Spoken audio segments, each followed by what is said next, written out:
This is the all-new 6th generation Toyota RAV4. So this is obviously a very important crossover. It's the most popular selling vehicle in Canada that's not a truck, and it's been around for 30 years, so the stakes are really high. Instead of reinventing the wheel, Toyota does what it does best and made a bunch of small but meaningful improvements. So now this RAV4 is better than ever. And it's not a huge departure from the old one, so there's pretty much no surprises here. But that's actually a really good thing.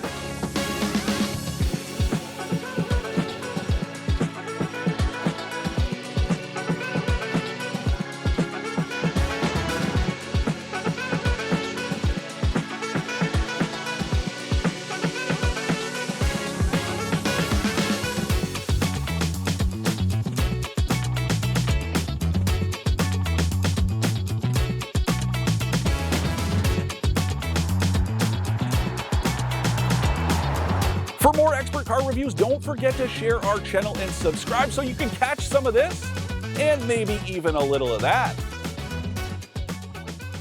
So something new for this generation of RAV4 is that it is now only exclusively available as a hybrid. And now that makes so much sense because the hybrid was the best model anyway. It was better in every metric than the gas-only version. So it was pretty much a no-brainer to get the hybrid. So it makes a lot of sense that Toyota leaned all the way in. So the powertrain is mostly a carryover from the one before, but again, a lot of little meaningful improvements to make it better. It starts with a 2.5-liter 4-cylinder engine, and Toyota's very reliable, very proven, very efficient hybrid drive system. So there's 2 electric motors, there's one to drive the front wheels and one to charge the battery. But because now hybrids come standard, that means all RAV4s now come standard with all-wheel drive. So there's an additional electric motor powering the rear wheels, which gives you that extra traction when it's needed with basically no penalty on your fuel economy. And I love to see it. The system is genius. It's so easy to drive efficiently, and Toyota just makes it so easy. So efficiency-wise, this RAV4 is officially rated to get about 5.7 liters per 100 kilometers combined. Now, I've been driving it a lot and doing a lot of highway driving too, and that's typically not where hybrids are the most efficient. And I was getting for a while 4.7 liters per 100 kilometers. So it was super easy for me to beat those official estimates without even trying. Besides having it in eco mode, I wasn't even trying and I was able to beat it. So I love how easy Toyota makes it to drive efficiently, and that's exactly what we like to see in a vehicle like this. Total system output for this is now 236 horsepower. That's a bit of an increase from last generation, which is good. Like, the acceleration here is not gonna set your soul on fire, but it's totally enough passing power. When you pin it, yes, it does get a little bit noisy and the CVT might not be as responsive, but I promise you it has more than enough power to get up to highway speeds without too much stress. And honestly, the driving dynamics, nothing surprising. It's exactly what you expect. Everything is buttoned down, it's comfortable, the suspension is well sorted, the chassis makes sense. The steering is actually pretty good. It has a bit of weight to it, which is really nice. The braking feel has also been improved from the last generation, so it's a little more direct and less mushy than it used to be. And so honestly, no red flags here. The driving experience is totally fine.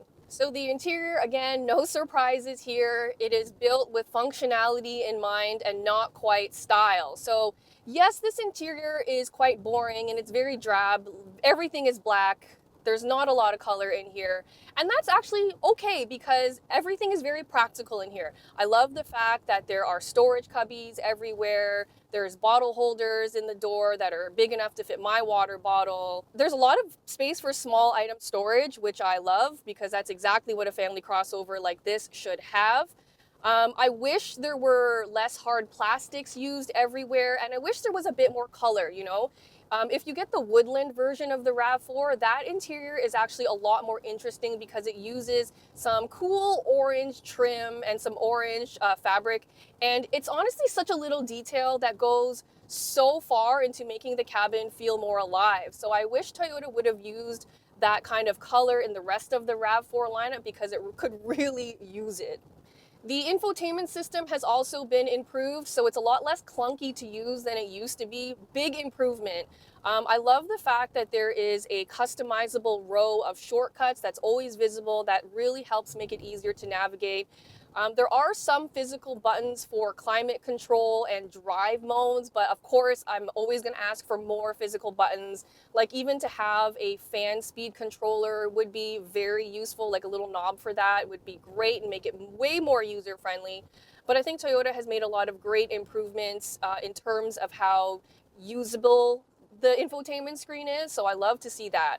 Apple CarPlay and Android Auto are both wireless now, and they've all come standard, and they're actually a lot better integrated than they used to be. So now you can see navigation instructions from Google Maps right in the driver display, which helps because that means you don't have to flip back and forth between screens on the touch screen anymore, and that just makes it a little bit less distracting to use.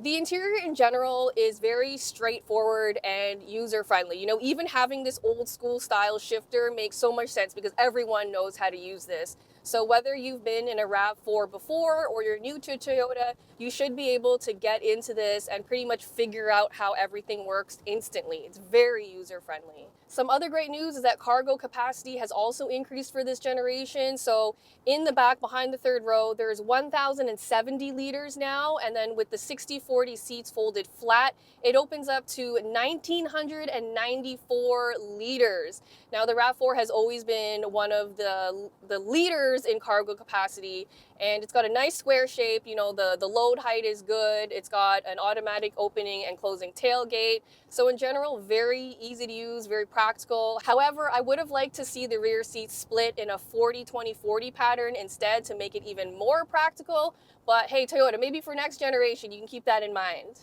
So whenever it comes to Toyota, I also get a lot of questions about build quality. So I gotta say, the build quality in this RAV4 is really good. You know, this is built locally in Canada. It's built at one of Toyota's award-winning facilities. You know, they win awards for quality. So what you're getting in here is really good. Everything is very solid. And I'm really happy that even the base Toyota RAV4s come pretty stocked with a lot of standard features. It gets better the one trim up you go. Like the one I'm driving is the XLE Premium version. And it adds stuff like, you know, wireless phone chargers, which I always want to see, but it also adds something like this moonroof, which is huge and adds a lot of natural light to make the cabin feel a little bit airier. And of course, this being a Toyota, it is completely well stocked as standard with a ton of really great safety features, you know, everything you would expect in a vehicle like this. And Toyota has actually improved the way they worked. So in the previous version, the safety sensors would be firing off all the time, beeping at me, even when there was no real danger. So I'm really happy that with this generation, they've kind of sorted that out so that those sensors are a lot less sensitive than they used to be. However, there's still one major issue. I love the fact that they have a rear seat reminder, you know, so pets or children don't get accidentally left behind there. But the system fires off even when there's nobody back there and even when I haven't opened the doors. So I really think that to up their game, Toyota has to change to a more sensor-based program instead of the one they use now, which just isn't that effective.